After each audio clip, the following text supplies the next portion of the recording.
Hi, this is John Hilbrands. Today I'm going to do something fun. I'm going to be comparing two watches. This one here is a Seiko quartz chronograph, and this is a Timex Waterbury quartz chronograph. So very similar in look, very similar in design actually, or quality, but there are some very substantial differences. So what happened with me is I actually have a couple other watches. So I'm not a watch collector, but I have a very fancy Seiko.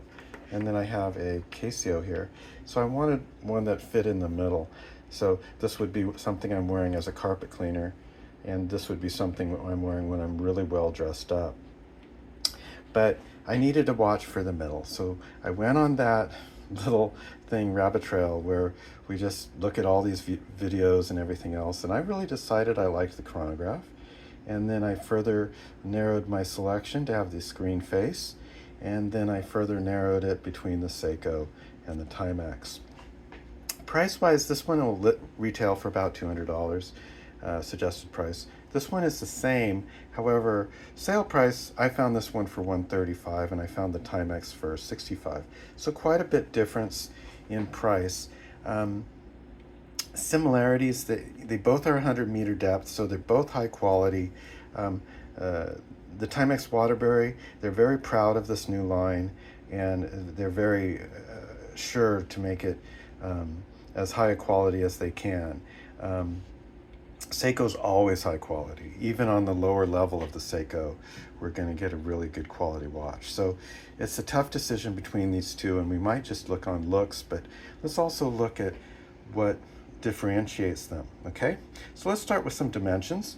This one here is a 40-millimeter face diameter, 12-millimeter height, and this is a 20-millimeter lug. This one here is a 42-millimeter face diameter, slightly larger, 12-millimeter in height, so it's about the same height. This is a 22-millimeter lug, so the bandwidth here is slightly wider.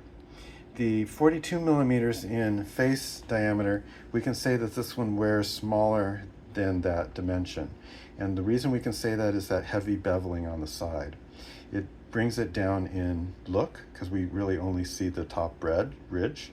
And that edging that brings it down is going to anchor that to our wrist. So I think that's very much a positive, but we're going to say it wears smaller, and it also will look lower because of the beveling. This one has a very short beveling, and so it looks very much true to its size at 40 millimeter. So let's say that they're the same size. They have that greenish dial, and this one has slight goldish silver numbering. This one has very strong striking markings of gold. So similar, but this one is much more bold. This one is a lot more casual. I do want casual, but I think either will fit between these two watches.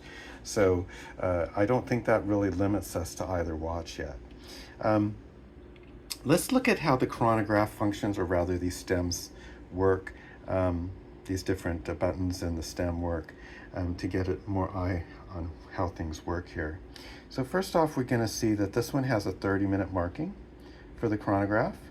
We have a fractional second on the second part of the chronograph, and then we actually have the timekeeping second hand that's down here.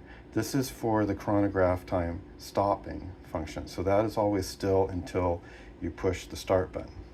It's similar over here with the buttons, but the dials are slightly different. This one has an hour gauge that goes up to 12, and this one has a minute gauge that goes up to 60. So this one goes further on the minute gauge, and it has an hour gauge.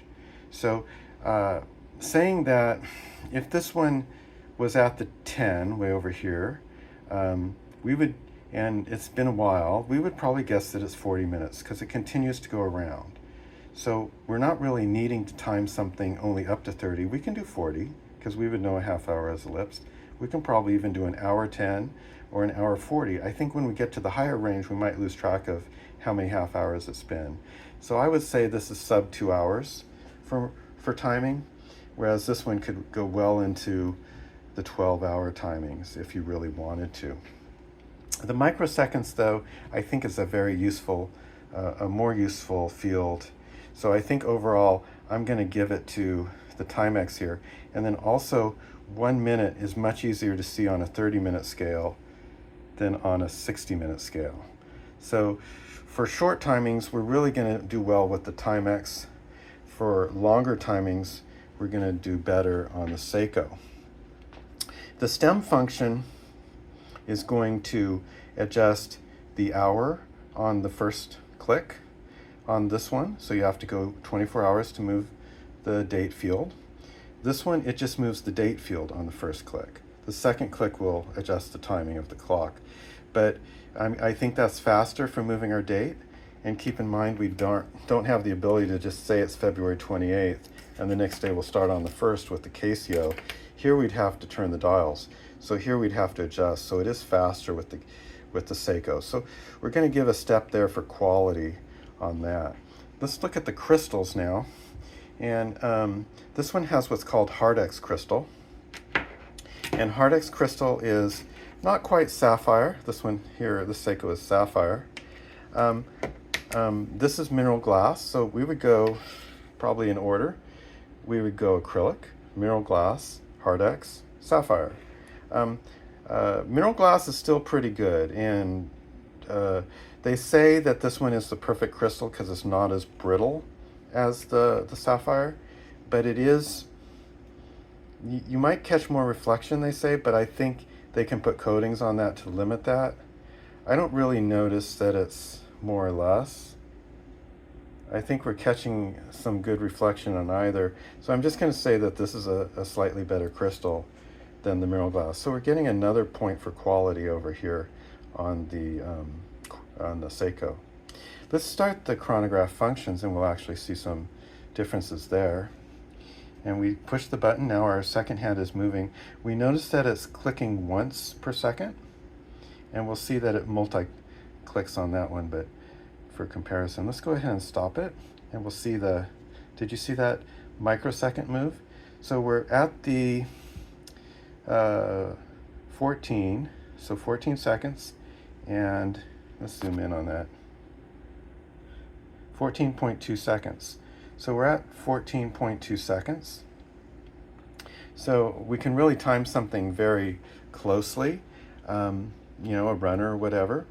And here, if we start this, we had a positive click, and that's really nice instead of the soft click, so we can be sure that we pushed it, and then we can see the multi-step of that second hand.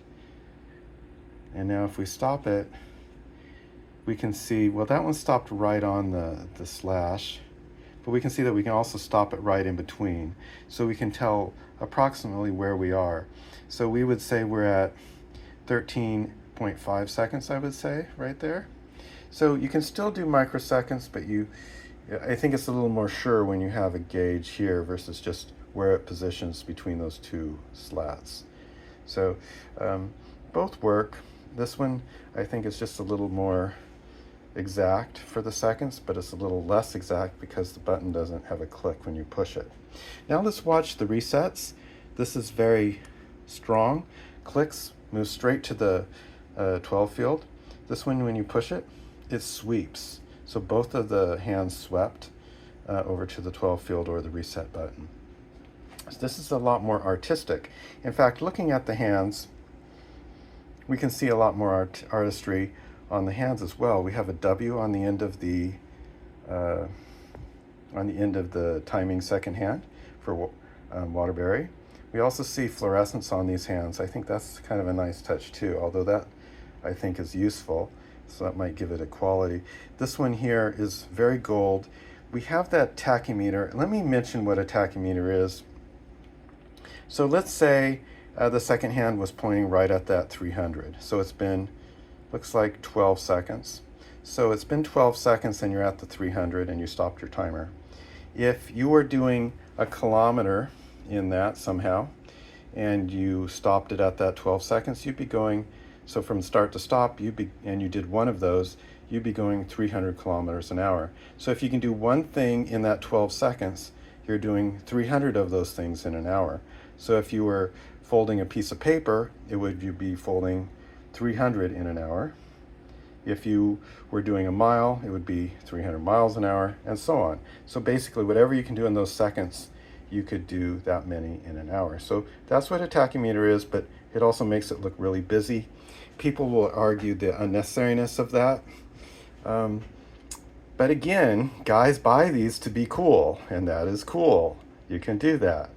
Do you want something simple, or do you want something more complex for that coolness? I think if you were doing baking, I think this is going to work very well for you. And not all time. By the way, people will say baking, you just start your countdown timers. But realize a lot of people are actually formulating recipes. So they're testing it, they're looking at it, so they want a count up timer. So they actually want a timer from the time they push it to the time they stop to see when, so they can recreate that recipe later. So if that took 30 minutes and 60 seconds, and 30 seconds before that thing got finished, you'll know that the next time you cook it, you could just set your timer for that and it'll go off. So a count up timer is very useful as well. But you can use it countdown as well. You just have to say, it's almost been 40 minutes. So that's why it is useful to have a stop watch or a chronograph. But in reality, we're really doing this just for the cool effect of having it, okay? So let's be honest with ourselves. But there is some function there, okay? All right, give it to me there. All right, let's flip this over and look at the backs. All right, this is a really nice etch design. Again, we're going artistic with the Timex.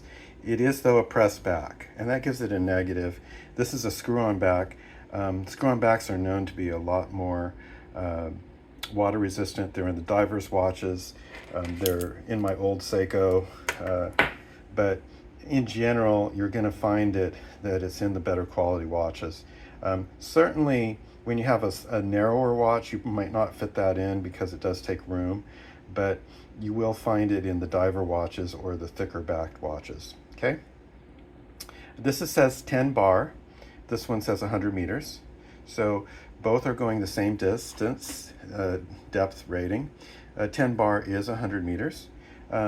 Made in Japan. Stainless steel. Doesn't say where it's made. Does say stainless steel up here. This one says a 23 millimeter lug. I think that's real handy if you were out and about and your watch strap breaks, so you will know what size strap to have. And you also have a quick disconnect on the strap. So I could see that if you were in a department store, it'd be very easy for you to buy a new band. You can see the size, you can easily remove it. If you get another one with the quick disconnect, you can just snap them on really fast. This one does not have quick disconnect, does not mention its leg size. You'll just have to remember or go to a jeweler. It has a very thick band, and you can see that there's creases in it, and I probably only put it on about 4 or 5 times, and yet there's creases in it. This one will flex really smoothly and around, so it'll mold to your hand. This is stiff because it is a padded leather, and so this is going to be a little more awkward to wear, a little harder to get through the buckle, and it probably won't fit your wrist as easily. All right, now we're going to look at the faces, and they both have that greenish hue. This one's really bright, but it is busy. This one is a little more muted and not as busy. But artistically, I think we do give points to the style that they have. The bezel and the no bezel. I think I like the bezel over. But let's look at them on. Okay, so here it is on, and I think it looks very clean on my wrist. I have a 7.5 inch wrist. Am I in the middle? 1, 2, 3, 4, 5. 1, 2, 3, 4. So I'm on the larger size of that. Can't really see the tail, so it doesn't extend past my edge of my wrist if I'm flat. So I think that is the right size strap for me. So if you have the same size wrist as me, you'll probably like the span's length. Reflection, I think that's perfectly normal. Sapphire is also doing it.